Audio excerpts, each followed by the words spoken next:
In one of the previous episodes, I talked about Buddha's discourse titled Oga Dharana Sutra, which means awakening while doing nothing. And in that episode, I was referring to some teaching from Eckhart Tolle, and where he beautifully explained the Anapanasati technique, the meditation technique that Buddha is famous for, and but it is with the full extension of that 16 steps. And recently I came across Rupert Spira is explaining the fundamental aspect of the Buddha's teaching in an interview which he has done about 10 years ago. In that interview, Rupert is explaining the nature of existence, or dukkha in Buddha's term, and the way it's arising and actually ceasing. So to me, he's actually explaining Four Noble Truths. Not only that, he goes on to say that to eliminate this process, what we need to do is a non-process. In fact, that means the awakening while doing nothing, or the Ogatharana, as Buddha referred to. And at the end, he explains that first link of the dependent origination as well, and referred to as the primary ignorance, which we all know that really ignorance is the first link of this dependent origination, or the paticca samuppada. So we'll go into his interview, and then I'll elaborate a little bit more, and then make the connection between Buddha's teaching and Rupert's explanations here. When we are asked the question, am I aware? In order to answer the question from experience, our attention has to go to the experience of being aware. Now, so our attention removes itself from any object, from the door, from the sensation, from the thought, and it looks for the experience of being aware. But it can't find it. Here that Rupert is talking about finding that spaciousness, or the actually finding that awareness, or your true nature. So here what he's explaining is, to me actually, that Buddha is talking about the suffering. He always says that the changing nature is the suffering. And what Rupert is explaining is that really we always pay our attention to different objects, or even our thoughts or our concept, and we jump from one to the other without having any kind of a spaciousness. So that is why we entangle with this. We're talking about this whole existence is change, is fleeting, and because of its fleeting, we are not really seeing the true nature of ourself. So we need is to find that spaciousness within us. But Rupert is explaining that, okay, mostly we have our attention attached to or connected with in some object. So that means that really we are connected with that object, or we are clinging into that object, and then one object to the other object, we just jumping from one to one, and we call that actually a monkey mind. Now, this monkey mind, or this actual changing nature, rapid changing nature, bring us uneasiness, or the dis-ease. In one of the episodes, I mentioned about that Allan Watts was talking about his definition of dukkha. That dukkha means actually that this is occurring because of we are jumping from one object to the other object. So that is what Rupert is explaining. Now, this is how I see it. I think I can relate to. Because attention can only be directed towards an object. So the attention vacillates for a moment between objects, looking for the experience of being aware. If you think that's where you're going to find it. It can't find, whether it goes outwards or inwards, it cannot find the experience of being aware. Anything it... This is another good point that really I always promote, that really the people, whoever in the path of spiritual seeking, we are trying to find something, and then the finding is always done with your mind, or you're directing your attention or your focus into something. Sometimes so we are directing our attention to that spaciousness and trying to find that spaciousness. But it is just a concept of spaciousness that you are looking for it, because it's not the actual experience of spaciousness. So that means it's just really jumping from one to the other. And then it's just like a movie. In the olden days, actually, all movies were played on the projector and then running with that negative films. So those negative films has different frames. So those frames runs at a certain speed, which will give you the actual movie on the screen. So it's kind of a similar thing that really we are, that existence of that movie on the screen is happening because of our awareness, or our actual attention lost in those different objects. So that is what he's explaining here. Focuses itself on is not the experience of being aware, it is what we are aware of. Correct. So the attention vacillates for a moment and then it begins to subside. It sinks back and it goes back and back and back and back until it reaches its source, at which point it ceases to be attention. Because this is a very good point that he was talking about. Now, in Buddha's teaching, of course, we talk about this, the arising of becoming or arising. That becoming or the arising of any existence come from that we are the non-existence. And then it's actually the projecting into the existence. So that is what he explained earlier, which I explained too, that you are clinging into those different objects. So you are really out there.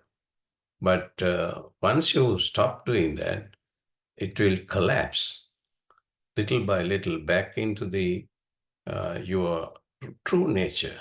And here Rupert is saying that really it's transcend that your attention, it transcend into that your awareness.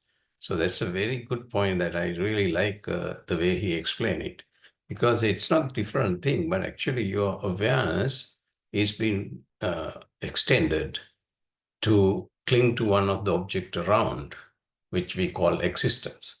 So once you let go of this clinging, you will be just receding back into your awareness. So Rupert is saying that it's collapsing back into your awareness, that your true nature. attention can only stand by being directed towards an object. Without an object to be directed towards, the attention cannot stand. It falls or collapses back into its source, and at some point is revealed as pure consciousness. Right. See, that's a very good explanation, that really, which I prompted earlier, that you may have followed this again, when he mentioned that really it collapses back into your true nature. So this is again if I go to Buddha's teaching, what Buddha was talking about is actually the arising of dukkha and then ceasing of dukkha. So those are the second and third noble truth. The first noble truth is, of course, to identify that really your attention is always lost in your mind, and you are a victim of your mind. But once you realize that, that's the first noble truth. Once you realize that, that means you have you have the insight into that nature of this existence, then you know that really it happens because that really your attention is extending toward those things, and then you are clinging into those things. So that clinging or the desire is the key that really bring us into this existence. And then if you let go of that desire, it will come back, and it will come back to our true nature. So that's what he's explaining. So it is the coming back part of it is actually cessation of dukkha, or cessation of your existence. That is consciousness without an object. And now, having understood this, we can redefine, or rather define, attention as consciousness directed towards an object.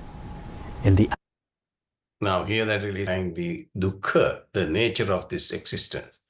So when you see that really the dis-ease or the disease that really we do have, so it is actually the that first you recognize in this dis-ease, or this actually the existence, because of that your attention is being lost. As Buddha mentioned, is as ogre. Ogre is that existence. So you are actually lost in there, but now you understood that. That is the first noble truth.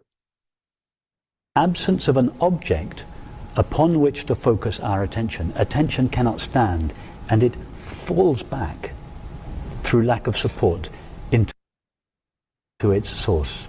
And this is another thing that really he was talking about.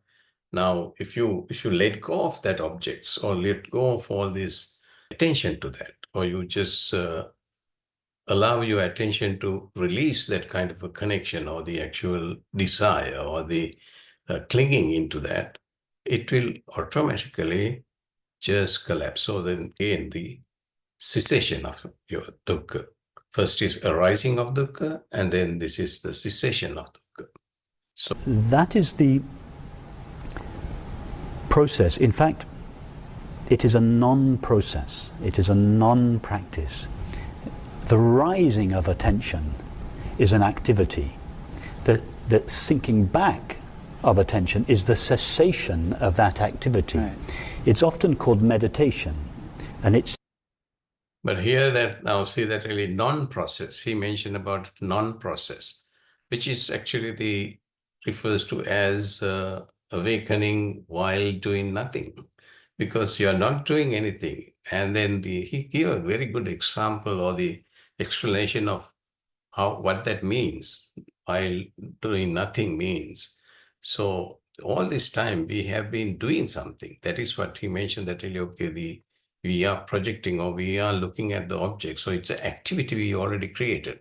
But you ceases to be doing that activity. What will happen is it just receding back, and then you will come back to that your true nature. And then he mentioned about that, okay, the coming back is called meditation. So now it goes back to Buddha's technique of meditation, especially the meditation of on the breathing, and this breathing technique, which I explained on a different other episode. Meditation in the sense that what you are doing is you are just creating the ambience. You are not projecting your attention to anything. And so then you are really calming down your mind and calming down your body, and then make that ambience where that really you are not doing anything. So once you do that, once you stop that really connecting to any objects and all that, with that ambience, what will happen is it's effortlessly collapse down into that non-existence. That is what Buddha mentioned, that as crossing the existence while doing nothing, because you are not making that action. As Rupert was talking about, that really, if you make that action, of course, you are doing something. Once you stop doing action, so it just collapses back. So you don't have to do anything anymore. So that is a non-process. It seems to be an effort that we have to make. It's not an effort that we have to make. It is the cessation of a previous effort, of effort, which we didn't realized that we were making. So this non-practice of sinking the attention into its source is what is in Sanskrit called Atma Vichara. Now here that really he's referring to the Sanskrit word of Atma Vichara, and then but I wanted to correct something on the particular phrase Atma Vichara in this Buddha's teaching. It's been referred to as Dhamma Vichara, where the Dhamma is actually the nature of this existence. So the Atma is like, having your life, which is subject to reincarnate or rebirth from one life to the other life. So that soul is being normally referred to as Atma. So that is what he's referring here. But in Buddha's term, he said there is no Atma. And then what he meant was that there is only some cause and effect. So that is what we mistakenly refer to as Atma. In Buddha's teaching, mostly this is been referred to as Dhamma Vichara, because I'm bringing that because Rupert later on refers to the Dhamma Vichara rather than Atma Vichara. So we'll go into that. Which for many years has been misleadingly translated as self-inquiry. Which sounds very intellectual. Because when people hear self-inquiry, what is an inquiry? An inquiry is an activity of the mind directed towards an object.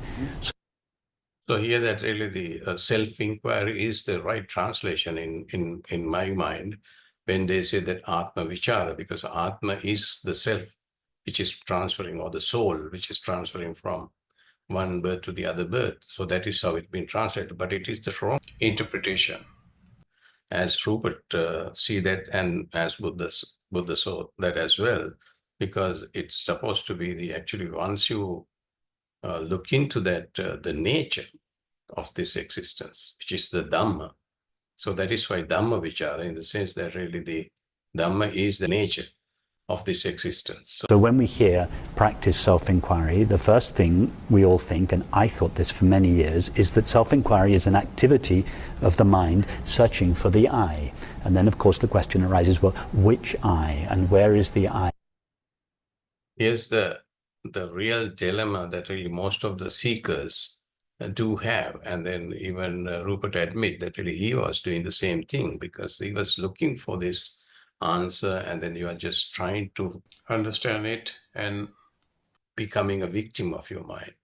Now, even for instance, like if somebody said that you need to be in the present moment, you may be thinking about the present moment as like, in between the past and future. But in fact, that again, that is not the experience of present moment.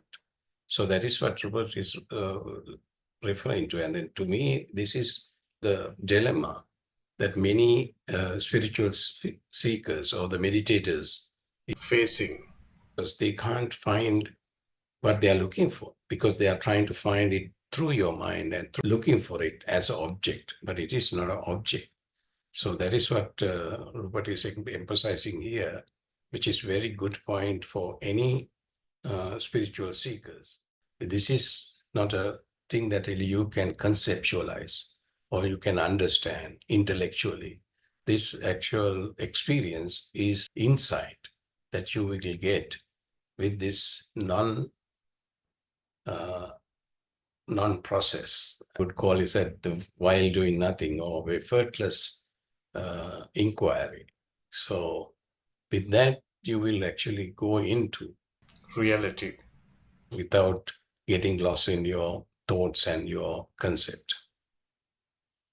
And we're all aware of the confusions that have arisen around which I are we inquiring into and what is the process of inquiry. Atmavachara is better translated not as self-inquiry but self-abidance or self-resting. There you are. He just mentioned that Atmavichara is better translated as self-abiding. So once again, self-abiding is actually non-self that Buddha mentioned. That means that really they let go of this self. And then when you let go of this self, the image of myself or clinging to, and if you let go of that, of course, you will collapse down or they recede into that your true nature. So this is beautifully said in different words by Rupert. In Ouspensky's tradition, it is referred to as self-remembering. Again, that was in most cases misunderstood because it's only possible to remember something with objective qualities. That was not what was meant in that tradition, but it was misunderstood. So again, the mind went off in search of a self that it was supposed to be remembering. No, it's a non-objective remembrance of our eternal nature. It's recognition, it's re-knowing of itself. Now, why is it called a recognition?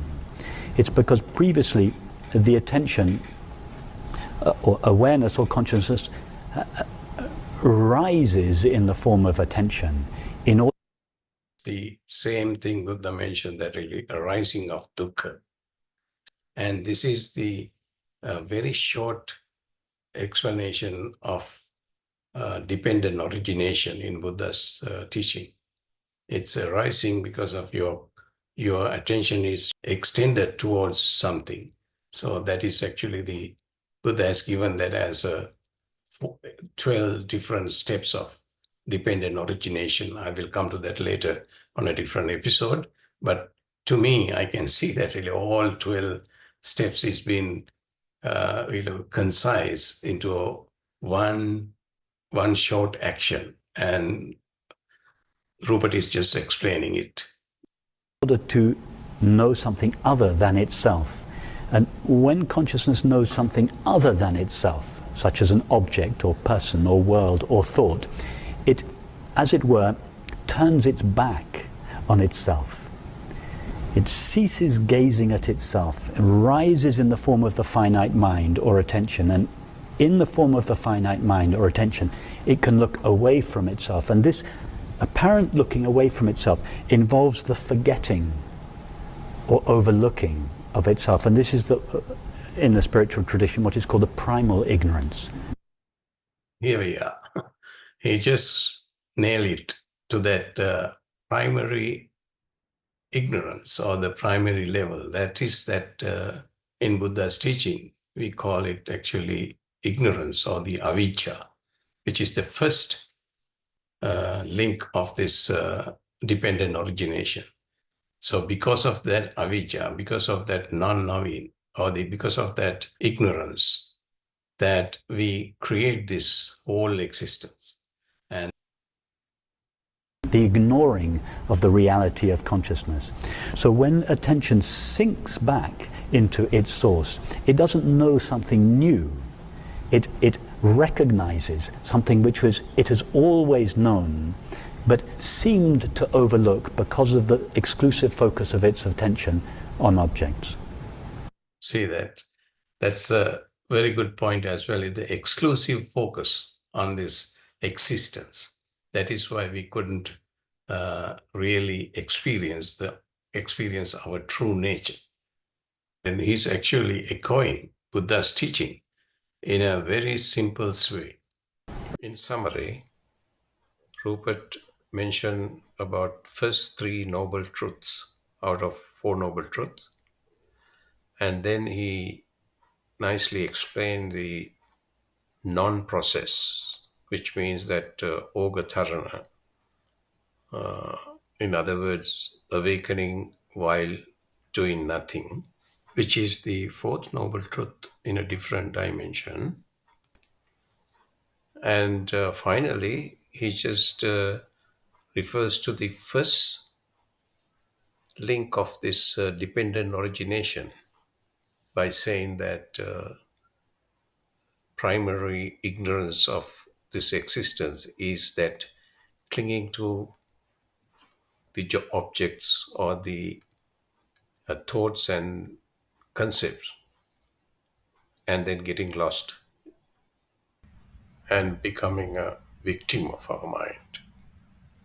So it is really interesting. When I heard this, or when I watched this clip, it's really sparkled me that really, oh, this is Rupert is giving this in a very concise way, but I need to explain a little bit more and then expand it for everybody's benefit. So that is why I did this episode.